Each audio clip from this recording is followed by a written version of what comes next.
Hey everyone, Happy New Year. Welcome to 2022. I know it's hard to believe in some ways.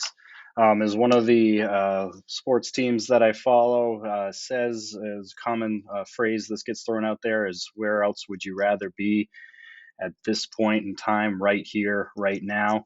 And I just want to throw that out there to encourage you that I know there's a lot going on, there's a lot of craziness happening, but just look for the positive that you can grab a hold to, whether that's the little highlights throughout the day with your students or the things you get to do working with your peers. There's always something we can hold on to keep some positivity happening. And so that's my encouragement to all of us as we continue this year and continue forward. But let's dive right into the technology topics this month. All right, the first things first, we have talked a lot lately about data privacy. And part of my talk for today is going to continue that conversation. But just as a quick recap, we've talked about FERPA, which affects all of the online tools that we use and the data sharing that we have. So on our district website, on the technology page, we have a Family Educational Rights and Privacy Act section. If you visit this section, you will see a list of agreements that our district currently has with all of the online vendors that we use, whether they are approved or not, based on discussions with ourselves as a district and our curriculum department, and with these vendors that have to retain our privacy.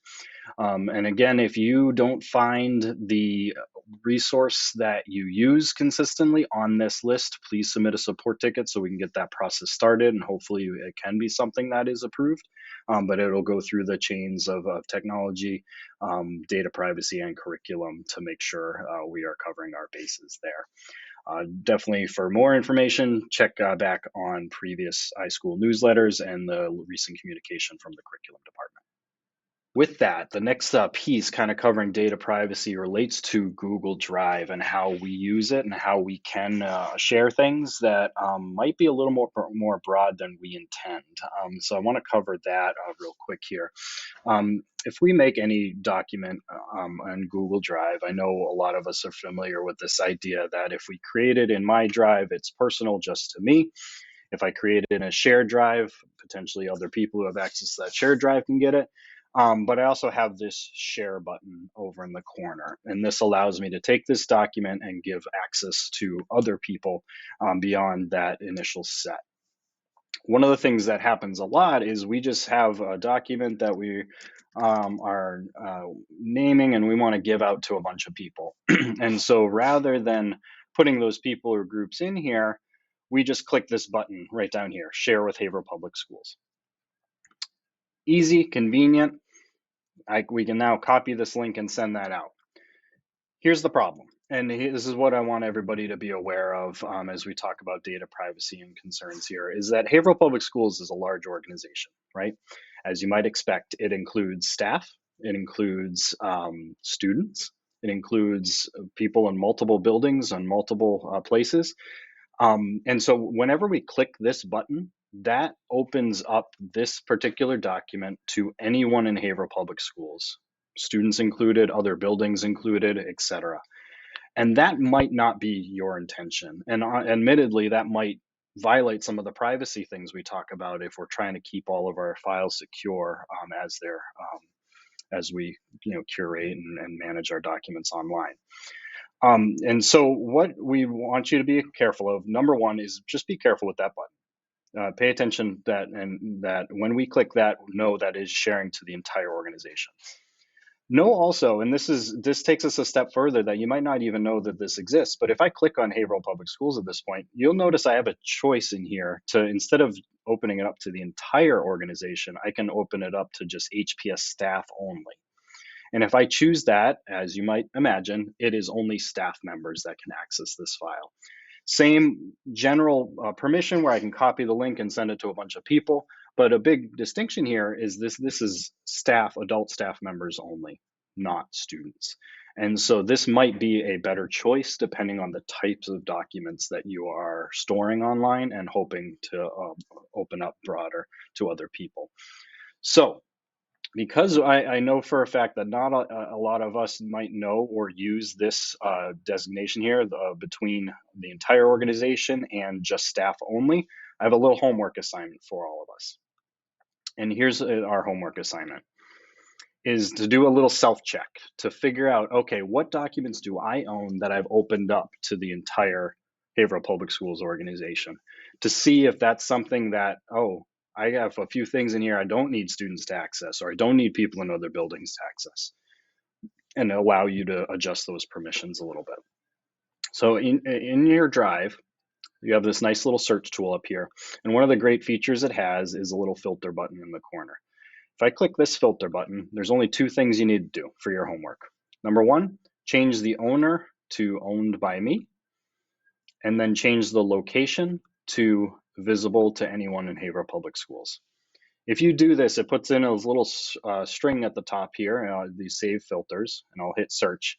And what this does now is it'll show you a list of anything that you have created or that you own that is available for the entire organization to look at, staff or students. And it allows you, of course, to come in here and then adjust those sharing permissions. Even if you select a few at once, you can adjust them all at once. And so that's your homework, is look at your filters for the things that are owned by you and visible to Haverhill Public Schools, and make sure that the things that appear in this list are things that you are okay sharing to the entire organization, or adjust those permissions as needed. The next thing we're going to start to see a little bit is we have some tools built into our Google environment that automatically identify when there's potentially some private information in documents. And so as you work with documents, you might start to see these labels, colored labels, show up while you're working within a document. If you do, it's on purpose, that there's something within the document that says, hey, there might be some private information in here, and the system might auto apply a label for you and provide some extra restrictions in terms of who you can share the file to, or can the file be downloaded by viewers and things like that. So if you start to see these labels show up, it's on purpose. If you click on it, it'll give you a little bit more information, where the system found something confidential or private about the contents, and will apply this label so you visibly know, hey, I should pay attention a little bit more to the sharing properties of this document. If you'd like to use this on your own, you have the ability to do that as well, where I can go up to the File menu on any document. I can go to Labels. And in this label system here, you can apply a label for file sensitivity. And there's just three built in at this point: confidential, internal, and public. And this can be a good visible way for you to tag your own documents, so that as you're working on them, you have that data privacy insight in place. All right, moving away from some privacy stuff, we got some new updates for formatting that I'd like to talk about as a whole group here. A lot of us use tables within Google Docs, and they've recently added a couple new feature updates that I think a lot of us are going to be happy about if you happen to work with tables. So first and foremost, if you hover over any of these rows here, you're going to see that we have some action buttons on the side. Quick way to insert one below, rather than having to right click and getting inside of it there. You can just hover over, add a nice little row in there, and you're all set. You also have a little handle so you can drag them up and down, make it nice and easy to reorganize the contents of the table. The other thing that we have now too is we can actually pin the header rows in here too. So as I hover over, I can either pin or unpin. And why would I do that? It's so that I can now sort people in these lists. So sort ascending or descending on any of those columns that you have. Nice and easy to work with. So some spreadsheet-like functionality that we now have with our tables that are in here. And then the other thing that I want to point out that's new, not just with tables, but is a feature that Google has given us recently, is these live links to make a more interactive document with our content that we throw in here. And so I have an example of a staff collaboration group in here. It's listing the different staff members that we have. And basically, if you just start typing in the @ symbol and then bring in somebody else's name, you're going to see the people that you have visibility to come up, and you can click them to tag their name. And what happens is it inserts this little contact card. And besides just giving a little image and the email address, it can bring this kind of sense of community all in here. Give contact information nice and easy out for anybody that you add this way. Great for some collaborative work. The same is true is if we add a link to something as well, where the link, whether it's to another Google Doc or another part of the website, it actually do a live preview of that link within the document, so that we don't have to necessarily jump and go visit all the other links. We can kind of interact with it a little bit right within this document itself. And so use that as you see fit, where you just highlight your text to make a link out of. You can either right click and click link, or we can insert a link and then work with it from there. I'm now going to toss it to everyone's favorite uncle, Uncle Corey. He's going to do a little video here on the Family Zone and using that classroom management tool that we have. Okay, thanks, Brian. We have some Family Zone updates and best practices for you this month.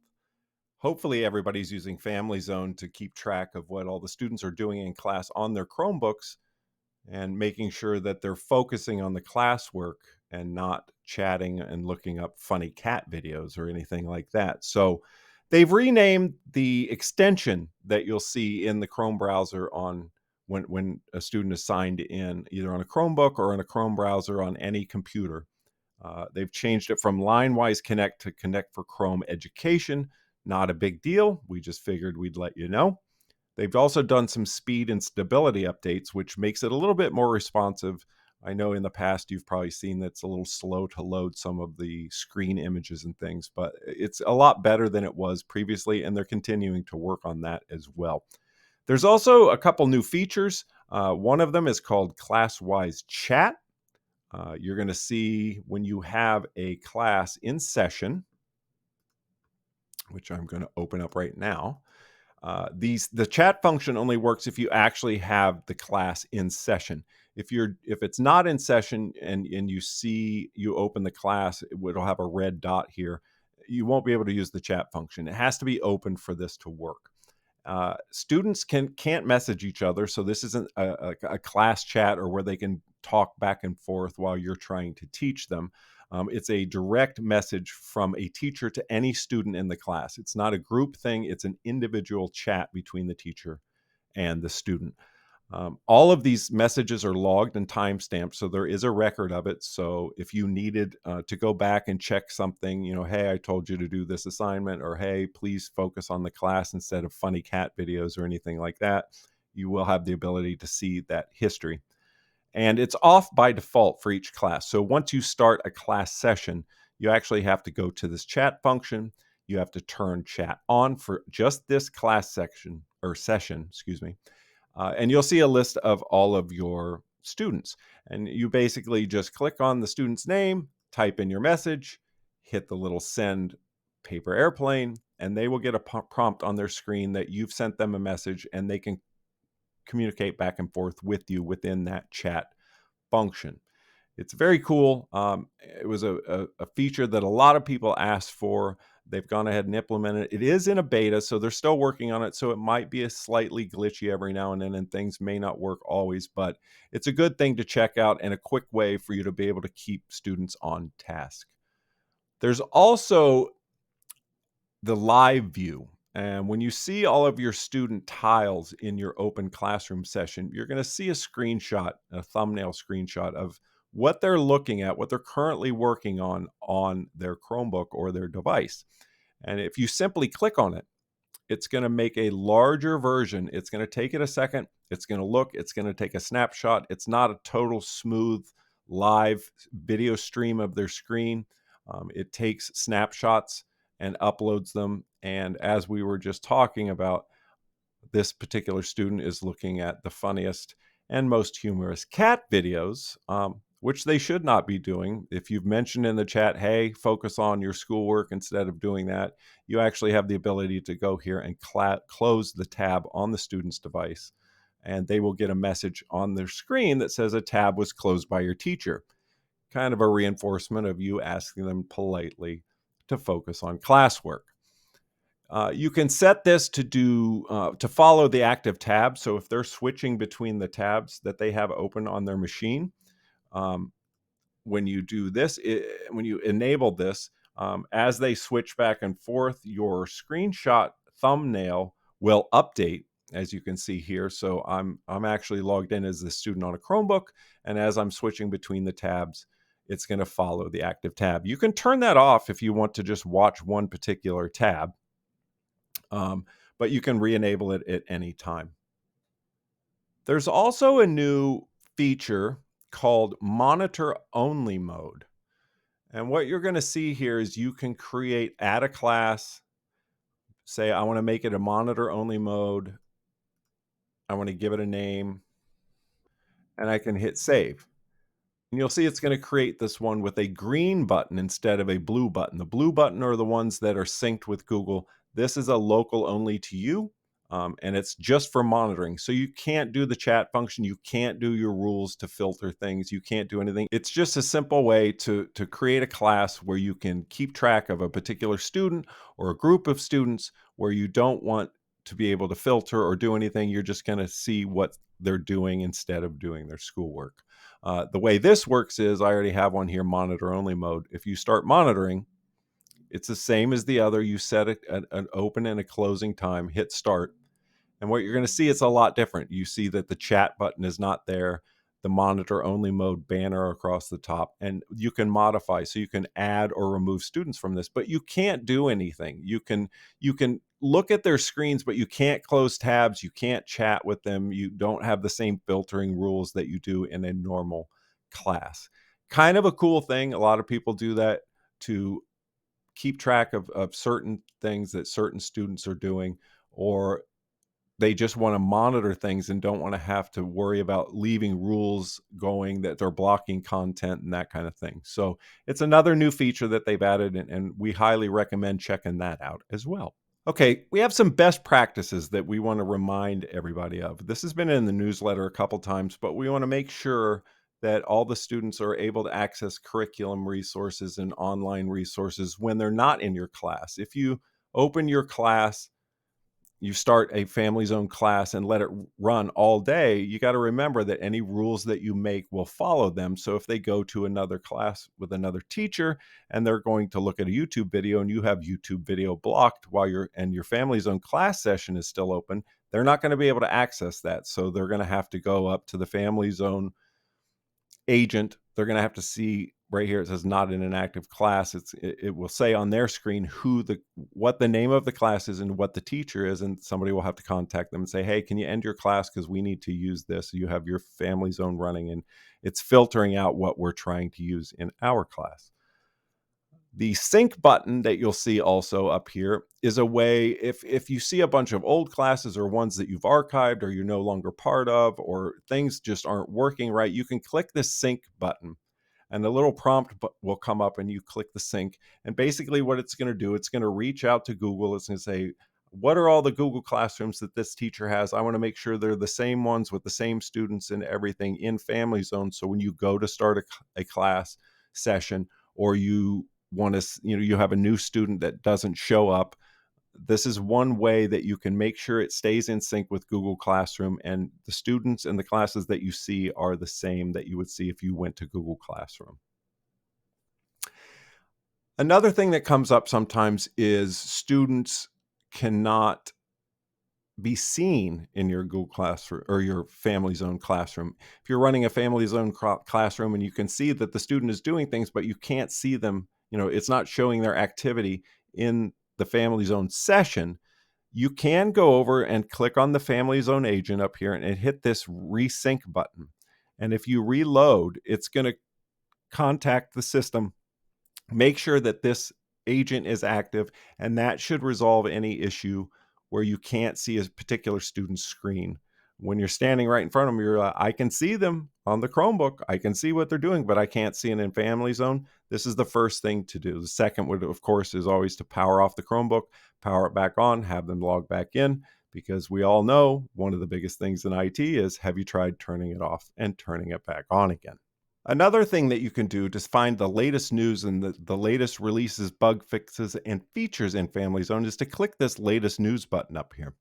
It's going to show you the latest release of anything that they've updated or they want you to know about, what date it was released, and you can click the read more button and it will open and tell you all about the new features and what they've done to make your experience better. As always, we're here to help you out. If you want some more training, you can book an iSchool training appointment. There are some knowledge-based articles in the Incident IQ ticket system, and that you can ask a question. Hey, how do I do this? There's also the help button up here, which has a quick guide, some frequently asked questions, and how to schedule your classes um, that you can use. You can do a search for information there. And we hope that you're using this system and that it's helping you do your job better and making the entire environment in your classroom safer and more productive. I'm going to throw this back over to Brian for a summary of this month's newsletter videos. Have a good one. Stay safe and stay healthy. Alrighty, that's all the content we have for this month. We'll look forward to working with you this whole school year as we continue down to finish up this year. Definitely enjoy your month, stay positive, and we'll look to see you soon.